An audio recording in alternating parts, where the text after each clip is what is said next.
பரிசுத்த நாமத்துக்கு மகிமை உண்டாவதாக. நாம் பாடினது போல நாம் மேலே எழும்ப பிறந்தவர்கள். கர்த்தருடைய பிள்ளைகள்லாம் யாரு?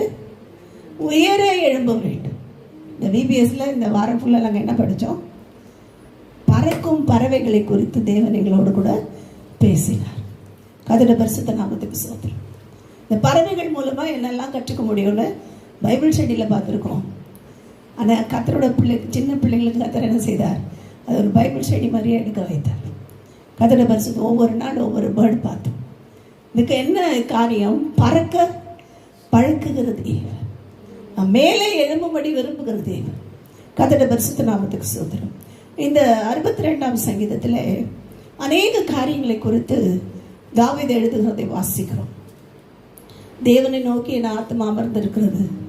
துன்மார்க்கர் என்னெல்லாம் செய்கிறாங்க, எப்படியெல்லாம் கர்த்தருடைய பிள்ளைகளை துக்கப்படுத்துகிறார்கள், கர்த்தருடைய பிள்ளைகளை அழிக்கும்படி எத்தனை பண்ணுகிறார்கள். ஆனால் கர்த்தருடைய பிள்ளைகளுக்கு என்ன இருக்குது? ஒரு பெரிய பாதுகாப்பு என்னன்னா, என் ஆத்மாவே தேவனை நோக்கி என்ன பண்ண நீ அமர்ந்தர். வேற ஒன்றும் பண்ணாத, தேவனை நோக்கி அமர்ந்தர். நான் நம்புகிறது அவரால் தான் வரும். நான் யாரையும் நம்பி அல்ல, கர்த்தரை நம்பி அமர்ந்து இருக்கிற மகனாய் மகளாய் இருக்கும்போது நான் நம்புகிறது அவராலே வரும். எல்லா சூழ்நிலையெல்லாம் எதிர்மறை தான். 80% 90% அவங்களுக்கு கிடைக்க மாட்டேங்குது. அவங்களுக்குலாம் எய்டட் காலேஜ் கிடைக்கல. அன்எய்டட்னா தான் இந்த மாதிரி 1.5 லட்சம் 1 லட்சம் கட்டணும்.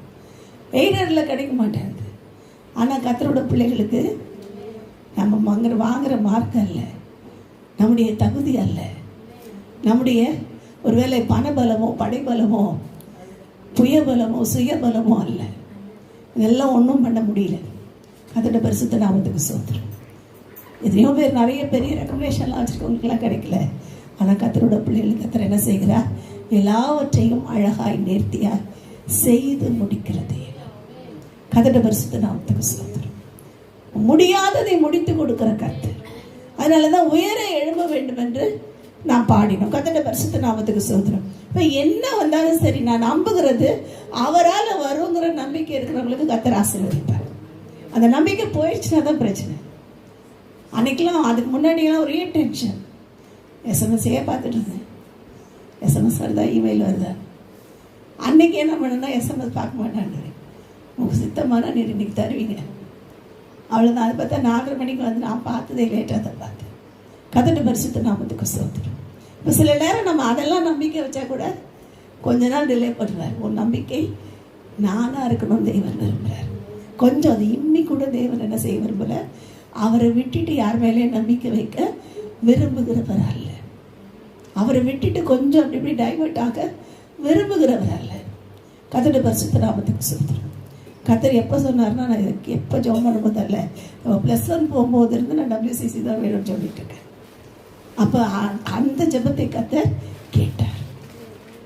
+1 போகும்போதே நான் எடுத்த குரூப் இதுக்கு தான், WCC தான் வேணும் அப்படின்னு. எத்தனையோ பேர் வெளியூரில் இருந்து வராங்க.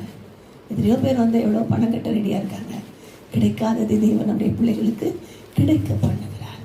நான் அதுதான் அடிக்கடி சொல்கிறேன். நீங்கள் பிள்ளைகளுக்கெல்லாம் சொல்கிறேன், 10th எழுதுறீங்க, அடுத்து +2 போகணும், என்ன குரூப் எடுக்கணும் நீங்களா டிசைட் பண்ணாதீங்க. ஏஸ்பா கேளு, என்ன குரூப் வேணும் ஏஸ்பா கேளு. ஏஸ்பா சொல்லுவார், இதை எடுக்கிறதுனால உனக்கு நன்மை உண்டாகும், இது நிமித்தம் உனக்கு ஆசீர்வாதம் உண்டாகும். சயின்ஸ் குரூப் எடுத்து டாக்டர் ஆகணும் தான் இல்லை. பார்த்திங்கன்னா டாக்டருக்கு மதிப்பே இல்லை. MBBS படித்தவங்களுக்கு மதிப்பே இல்லை. அதுக்கு மேலே ஏதாவது படிக்கணும், MDO DGO ஏதோ படித்தாதான் கொஞ்சம் அவங்களுக்கு போர்டு போட்டுக்கலாம். அவன் படிக்கிறவங்களுக்கு மதிப்பே இல்லை. இன்ஜினியரிங் படிக்கிறாங்க. இப்போ இன்ஜினியரிங்கில் சேர ஆள் இல்லை, கூப்பிட்றாங்க. இன்ஜினியரிங் காலேஜ்லலாம் ஒரு காலத்தில் இடமே கிடைக்காது. இப்போ கூப்பிட்றாங்க, போக மாட்டேன்றாங்க. இன்ஜினியரிங்காக வேண்டாம் அப்படின்னு சொல்கிற அளவுக்கு ஜனங்களுடைய எல்லாம் மாறிடுச்சு. இப்போ பார்த்திங்கன்னா பிகாமுக்கு தான் 90% கேட்குறாங்க. பிகாம் படிக்கிறதுக்கு 90%. இப்போ என்ன ஆகிடுச்சு? எல்லாம் மாறி போச்சு. தேவ பிள்ளைகளோட வாழ்க்கையில் நான் இதுதான் ஆகணும், அதுதான் ஆகணும், இப்படி தான் ஆகணும், நீங்கள் எந்த ஏவோ வச்சுக்காதீங்க. அப்பாவோட சித்தத்தை போடுங்க. நம்ம எதிர்காலத்தை தேவன் என்ன செய்வார்? எந்த பாதையில் போகணுமோ அந்த பாதையில் நடத்துவார். நமக்கு எவ்வளோ மார்க் வேணுமோ அவ்வளோ மார்க் கொடுப்பார். நம்ம என்ன பண்ணால் நமக்கு ஆசீர்வாதமோ அதை செய்து முடிப்பார். நம்முடைய லக்கு என்னது? தேவ சித்தம். தேவ சித்தம் செய்கிறவர்கள் பாக்கியவான்கள். தேவனோட விருப்பத்தின்படி ஜீவிக்கிறவர்கள் பாக்கியவான்கள். கர்த்தருடைய பரிசுத்த நாமத்துக்கு ஸ்தோத்திரம். அப்ப இங்கே பார்க்கிறோம், தேவன் என்ன செய்கிறார்? அவர்களுக்கு வல்லமையை கொடுத்து, அபிஷேகத்தை கொடுத்து, பாதுகாப்பை கொடுத்து வழி நடத்துகிறதுனாலே அவர்கள் என்ன செய்யப்படுகிறார்கள்? அநேக உபத்திரவங்களுக்கு தப்பு வைக்கப்படுகிறார்கள். இதுல தாவீது ஒரு காரியத்தை பார்க்கிறார். அது மாத்திரம் வாசிக்கலாம்.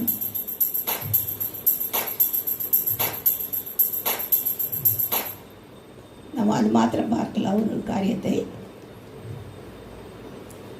6ஆம் வசனத்தை 9ஆம் வசனத்தை வாசிக்கலாம். 9:10. கீழ்மக்கள் மாயையும் மேன்மக்கள் பொய்யுமாமே தராசிலே வைக்கப்பட்டால் அவர்கள் எல்லோரும் மாயையிலும் லேசானவர்கள். கொடுமையை நம்பாதிருங்கள், கொள்ளையினால் பெருமை பாராட்டாதிருங்கள். ஐஸ்வர்யம் விருத்தியானால் இருதயத்தை அதன் மேல் வைக்காதேயுங்கள். கர்த்தருடைய பரிசுத்த நாமத்துக்கு ஸ்தோத்திரம். இவ்வளவும் பார்த்தோன்னா தாவீதுக்கு ஒரு பெரிய வெளிப்பாடு கிடைக்குது. மேன்மக்கள் யாரு? மாயை. கீழ்மக்கள் யாரு? அவர்கள் மாயையிலும் லேசானவர்கள். மாயைக்கு கூட ஈக்குவல் இல்லைங்க, ரொம்ப லேசானவர்கள்.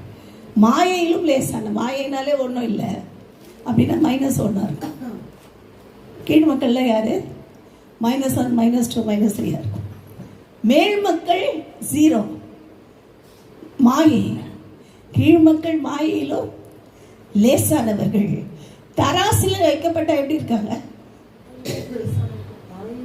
மாயையில லேசா இருக்காங்க. 2 பேரையும் நிக்க வச்சா மாயைக்குள்ள லேசா இருக்கிறாங்க. அவ்வளோ ஒண்ணுமே இல்லாத வாழ்க்கை. நீங்க பார்க்கிற வாழ்க்கை எப்படி இருக்கு? ஒன்றுமே இல்லை. நேற்றைக்கு குற்றாலத்தில் வெள்ளம் வந்ததை பார்த்தீங்களான்னு தெரியல. திடீர்னு ஓப்பன் பண்ணி விட்டாங்க. திடீர்னு அங்கேருந்து தண்ணி வருது கர்நாடகாவில். எல்லாமே சாதாரணமாக இருந்த இடம் ஃபுல்லாக வெள்ளப்பெருக்கில் அநேகர் அடித்து கொண்டு போகப்படுகிறார்கள். இது எவ்வளோ துயர். மாயையிலும் லேசானவர்கள். கர்த்தருடைய பரிசுத்த நாமத்துக்கு ஸ்தோத்திரம். அதனால தான் கொள்ளையினர் என்ன செய்யாதீங்க? பெருமை பாராட்டாதீங்க. கொடுமை என்ன பண்ணாதீங்க? நம்பாதீங்க. கொடுமையை நம்பாதிருங்கள், கொள்ளையினால் பெருமை பாராட்டாதிருங்கள். ஐஸ்வர்யம் விருத்தியானால் மனதை அதன் மேல் வையாதீர்கள். கர்த்தர் இதை அடிக்கடி சொல்வார். தேவ பிள்ளைகளுக்கு ஐஸ்வர்யத்தை அவர் தான் கொடுக்குறார். தேவன் என்ன செய்யறாரு? அவரோட பிள்ளைகளுக்கு ஒரு நாளும் தரித்திரமா வைக்க மாட்டார். ஏதோ சூழ்நிலைகளில் தரித்திரத்தை அனுமதித்தாலும், குறைவுகளை அனுமதித்தாலும், சில நாட்களுக்கு நம்மை போதிக்கும்படிக்கு வேதத்தில் உபாகமம் 8ஆம் அதிகாரத்தில் வாசிக்கிறது போல, உனக்கு பின்வரும் நாட்களில் நன்மை செய்யும்படிக்கு நான் உன்னை சோதித்து பசியினால் வருத்தி உனக்கு குறைவினால் நடத்துவேன் சொன்னபடி, ஒருவேளை சோதிக்கிறதற்காக குறைவு அனுமதித்திருக்கலாம். ஆனால் அது அப்படியே இருக்காது. ஒரு நாள் வரும்போது ஐஸ்வர்யம் விருத்தியாகும். அப்பதான் சொல்றாரு, ஐஸ்வர்யம் விருத்தியானால் மனசை அது மேல வச்சிடாதீங்க. இதுதான் நீங்க மெசேஜ். என்ன பண்ணக்கூடாதான்? ஐஸ்வர்யம் விருத்தியாகும் தேவ பிள்ளைகளுக்கு. எப்படி விருத்தியாகும் தெரியாது. நம்ம இழந்ததெல்லாம் பாடணும்ல, இழந்ததெல்லாம் ரெட்டிப்பா சுதந்திரிக்க பண்ணுவார். நமக்கு அவ கொடுக்குறேன்னு சொல்லிட்டாருன்னா செய்கிற தேவன். நான் கொடுப்பேன் அப்படின்னா ரெட்டிப்பா கொடுப்பார். நமக்கு தெரியும், யோபுடைய சரித்திரம் தெரியும், அதெல்லாம் சொல்ல வேண்டியதில்லை. கர்த்தருடைய பரிசுத்த நாமத்துக்கு ஸ்தோத்திரம். இப்போ ரெட்டிப்பாய் கொடுக்கிற தேவன் இழந்ததையெல்லாம் ரெட்டிப்பா கொடுப்பார். ஆனா நாம என்ன செய்யக்கூடாது? ஐஸ்வர்யம் விருத்தியான நிறைய பேர் செய்யற தப்பு, அந்த ஐஸ்வர்யத்தை பிடித்துக் கொள்ளுகிறது. அந்த ஐஸ்வர்யத்தின் மேல் மனதை வைக்கிறார்கள். இது போதும், இன்னைக்கு தேவைக்கு இன்னைக்கு இருக்கு, இவ்வளோ இருக்கு, அவ்வளோ இருக்கு. அது ஐஸ்வர்யவான் சொல்லுறான்ல, ஒரு ரூம் ஃபுல்லாக அவன் களஞ்சியத்தை சேர்த்து வச்சிட்டான். பெரிய வீடு கட்டியும் ஃபுல்லாக உள்ள குடோன் பண்ணிட்டான். எல்லாம் சேர்த்து வச்சுட்டான். பண்டசாலையில் எல்லாம் நிரப்பி வச்சுட்டான். சொல்கிறான், தலைமுறைகளுக்கு நான் சேர்த்து வச்சுட்டேன், நான் இனிமேல் சந்தோஷமாக இருப்பேன். பாண்டவன் ஆத்மாவை தேவன் இன்னைக்கு எடுத்துக்கிட்டா நீ என்ன பண்ணுவேன்? அதுதான் வாசிக்கிறோம். கொடுமையும் நம்பாதிருங்கள், ஐஸ்வர்யத்தினால் மேன்மையை பாராட்டாதிருங்கள். ஐஸ்வர்யம் விருத்தியான என்ன செய்யாதீங்க? மனசை அது மேலே மாத்திரம் வச்சிடாது. அது மேலே மனசை வச்சா பிரச்சனை. அது நல்ல ஒரு எக்ஸாம்பிள் ஆபிரகாம். நமக்கு எல்லாருக்கும் தெரிந்த காரியம். ஆபிரகாமை போல ஐஸ்வர்யத்தை வெறுக்க யாராலையும் முடியாது. ஆபிரகாம் என்ன பண்ணாரு? ஐஸ்வர்யத்தை தனக்கு கொடுக்கப்பட்டதை வெறுத்தார். வேதம் சொல்லுகிறது ஆபிரகாமுடைய ஐஸ்வர்யம் எப்படி இருந்ததுன்னா பூமி தாங்க முடியும். பூமியில தாங்க முடியாத அளவுக்கு ஐஸ்வர்யம்னா எவ்வளோ ஆசீர்வாதத்தை கொடுத்துருப்பாரு தேவன்.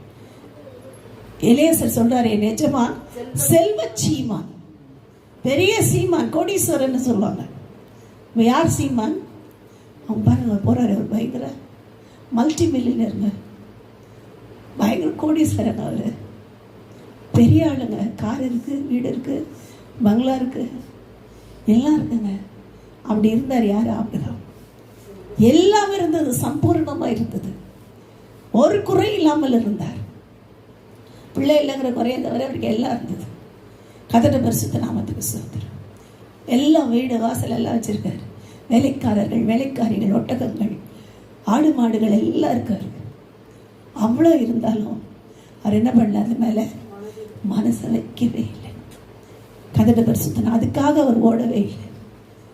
சோதோம்க்கு ராஜா கூப்பிட்டு சொல்கிறான், எப்பா நீ எனக்கு உதவி செஞ்ச, லோத்துவை காப்பாற்றுறதுக்காக ஆபிரகாம் சண்டை போட்டு ஜெயிச்சதற்காக சொல்கிறேன், நீ எனக்கு உதவி செஞ்ச, இந்த ராஜாக்கள் எல்லாம் ஜெயிச்சு எனக்கு உதவி செஞ்சதுனால இந்த எல்லா ஐஸ்வர்யத்தை எடுத்துக்கோ, எல்லா பொருளையும் எடுத்துக்கோ. அப்போ சொல்கிறார் ஆபிரகாம், ஆபிரகாமை நீர் ஐஸ்வர்யவான் ஆக்கிட்டேன்னு சொல்லாதபடிக்கு நீ கொடுக்குற செருப்பில் இருக்க வார் கூட எனக்கு வேணாம். அப்படின்னு என்ன அர்த்தம்? சோதோமின் ராஜா பாவத்தில் சம்பாதித்தது. சோதம் கொமரனாலே பாவ சொத்து, பாவத்தில் வந்தது. அதில் இருக்க செருப்பு வார் கூட எனக்கு அவசியம் இல்லை, நீ கொடுக்குற சொத்து எப்படி எனக்கு செருப்புக்கு சமானம் அப்படின்னு சொல்றாரு. கதட பரிசுத்த நாமத்துக்கு ஸ்தோத்திரம். அப்படின்னா என்ன அர்த்தம்? ஆபிரகாமை குறித்து வேதத்தில் அப்போ சொன்ன உடனே தான் அவருக்கு பரிசுத்த ஆவியானவர் வெளிப்பட்டு அவருக்கு திராட்சரசமும் அப்பமும் கொடுத்ததாக வாசிக்கிறோம். மெல்கிசேதேக்கு என்கிற ராஜா, சமாதானத்தின் ராஜா வந்து அவரை சந்தித்ததாக வாசிக்கிறோம். எனக்கு தேவ பிள்ளைகளோட வாழ்க்கையில சமாதானம் வேணும்னா முதல்ல ஐஸ்வர்யத்தின் மேல் இருக்கிற மனதை எடுத்து போட்டுருங்க. இது வேணும் அது வேணும் யோசிக்காது, இது வாங்கலையே அது வாங்கலையே யோசிக்காது. இதெல்லாம் ஆண்டவர் பார்த்துக்குவார். தேவ பிள்ளைகளை ஆசீர்வதிக்கிறது தான் அவருக்கு பெரிய. இதுக்காக யாராவது ஏதாவது சொன்னாங்கன்னு குறுக்கு வழியில் போய் எந்த சிட் ஃபண்ட்லேயே அதை போட்டு வட்டிக்கு வட்டி கொடுப்பான்னு நம்பி ஏமாந்து அவன் இருக்கிறதையும் சுற்றிட்டு ஓடிடுவான். கதட்ட பரிசுத்த நாமத்துக்கு சொல்லுது, உள்ளது மோஜனை உட்காந்துடும். இப்போ என்ன அர்த்தம்? அப்படிலாம் செய்யாதீங்க. உங்களுக்கு கொடுக்கப்பட்ட ஆசீர்வாதம் ஐஸ்வர்யம் தேவனால் கொடுக்கப்பட்டது. ஞானமாக செலவு பண்ணுங்க, தேவனிடத்துல கேட்டு செய்யுங்க. கதட்ட பரிசுத்த நாமத்துக்கு சொல்லுது. அப்போ ஐஸ்வர்யம் விருத்தியானால் மனதை அதன் மேல் வையாதேயுங்கள்.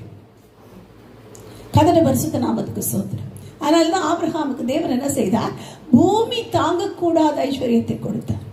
அப்பயும் எபிரேயர் நிருபத்தில் 11ஆம் அதிகாரத்தில் வாசிக்கிறோம். அவர் என்ன செய்தாரா? கூடாரங்களிலே குடியிருந்தார். என்ன செஞ்சாரா? வாசிங்க சிஸ்டர். தேவதாமை கட்டி உண்டாக்கினார், அஸ்திபாரம் நகருக்கு அவன் காத்திருந்தான். அவர் என்ன செஞ்சாரா? கூடாரங்களிலே குடியிருந்தார். அப்படின்னா என்ன அர்த்தம்னா, இங்கே எல்லாம் சேர்த்து வைக்கணுன்ற அவசியம் இல்லை. எனக்கு என்ன கர்த்தர் சொல்றபடி டென்ட் போட்டு போயிட்டே இருந்தார், போய்கிட்டே இருந்தார். கதட பரிசுத்த நாமத்துக்கு ஸ்தோத்திரம். அப்படிப்பட்ட ஒரு வாழ்க்கை வாழ்ந்ததாக வேதத்தில் வாசிக்கிறோம். இன்றைக்கு தேவ பிள்ளைகள் வாழ்க்கையில் ஐஸ்வர்யத்தை தேவன் கொடுக்கிறார். மனசை மாத்திரம் அது மேலே வைக்காது. அதுக்கு ஒரு நல்ல எக்ஸாம்பிள் ஆபிரகாம், அதுக்கு ஒரு நல்ல எக்ஸாம்பிள் மோசே. மோசையை குறித்து தெரியும். கிறிஸ்துவ நிமித்தம் வரும் பாடுகளை அதிக பாக்கியம் என்று எண்ணினார். அவருக்கு பணம் கிடைச்சது, எகிப்தில் இருக்க பொக்கிஷம்லாம் கிடைச்சிருச்சு. எகிப்தின் பொக்கிஷமே கையில் கிடைச்சிருச்சு. இருக்கிறதுலே வேல்யூ ஜாஸ்தி எகிப்தின் பொக்கிஷம். எகிப்தின் பொக்கிஷங்களை பார்க்கிறோம் அதிக பாக்கியம் என்று எண்ணினார். இதுதான் தேவ பிள்ளைகளுக்கு ஐஸ்வர்யம் விருத்தி ஆகிறதுக்கு ஒரே வழி. மோசே எங்கன்னா யாட்டனா போய் ஏதாவது கேட்டாரா? இல்லை. இத்தனை பேருக்கு போஷிக்கிறதுக்கு எவ்வளோ செலவாயிருக்கும்? நியாயமாக பார்த்தா எவ்வளோ செலவாயிருக்கும்? எத்தனை பேர்? ஒருத்தர் 2 பேர் இல்லை, கிட்டத்தட்ட 8 லட்சம் பேர். கதட பரிசுத்த நாமத்துக்கு ஸ்தோத்திரம். வனாந்தரத்தில் போய்கிட்டு இருக்காங்க. அவங்களுக்கு சாப்பாடு கொடுக்கவே செலவாகும். அவங்கள அந்த ஆலயத்தை ஸ்தாபிக்கிறதுக்கும் அதை தூக்கிட்டு போகிறதுக்குமே நிறையா செலவாகும். வெள்ளியும் பொண்ணும் எல்லாம் வேணும். எதையும் யார்ட்டையும் கேட்கல. தேவன் என்ன செய்தார்? எல்லாவற்றிலும் சம்பூர்ணமாக ஆசீர்வதித்தார். ஊழியத்திலேயே அதே தான். யாரையும் கேட்க வேண்டாம், எனக்கு இது வேணும் ஆண்டவரே, ஊழியத்துக்காக இதை தாங்க ஆண்டவர் கேட்க வேண்டாம். இல்லைன்னா யாராவது வர ஜனங்க கிட்ட நான் சபை கட்ட போகிறேன், எல்லா சபைக்காக இவ்வளோ ஆயிரங்கள் கொடுக்க வேண்டும், கேட்காதீங்க. கேட்டிங்கன்னா வேஸ்ட், ஊழியம் செய்கிறது வேஸ்ட். ஒரு ஊழியக்காரன் தன் தேவைக்காக ஜனங்களை கேட்கறது வேஸ்ட். அப்படின்னா அந்த ஊழியமே வேஸ்ட்.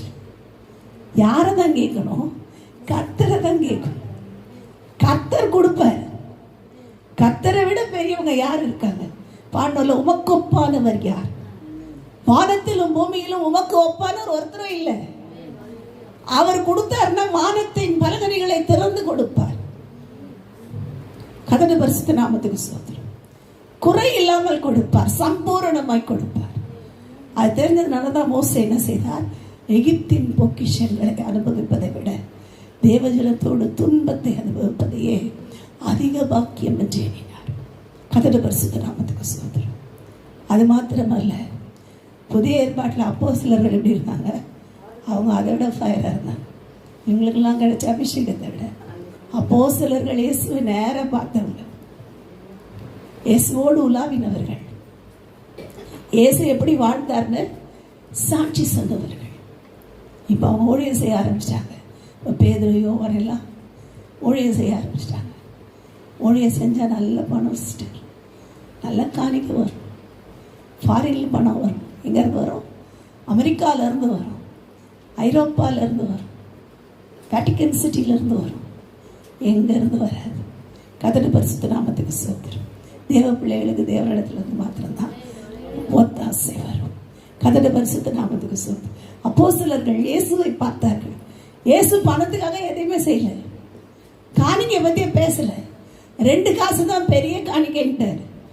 த பெஸ்ட் ஆஃபரிங் அப்படின்ட்டார். மற்றதெல்லாம் வேஸ்ட்டுன்ட்டார்.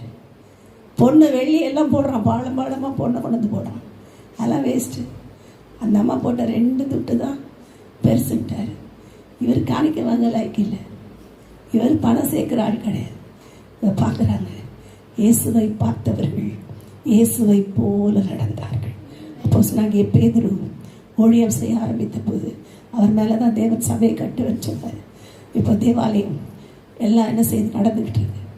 எல்லாம் ஒன்று கூடி ஜெபிக்கிறார்கள். இந்த நேரத்தில் என்ன ஆகுது?